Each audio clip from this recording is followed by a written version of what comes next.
How do I check for existence of a record in GAE? I am trying to create a simple view in Django and GAE, which will check if the user has a profile entity and prints a different message for each case. I have the program below, but somehow GAE always seems to return an object. My program is below.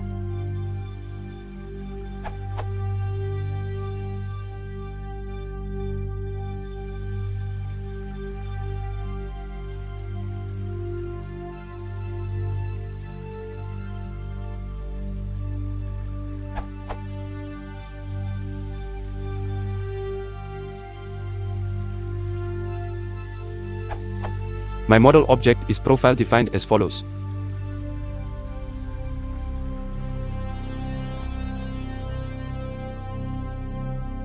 Thanks for the help.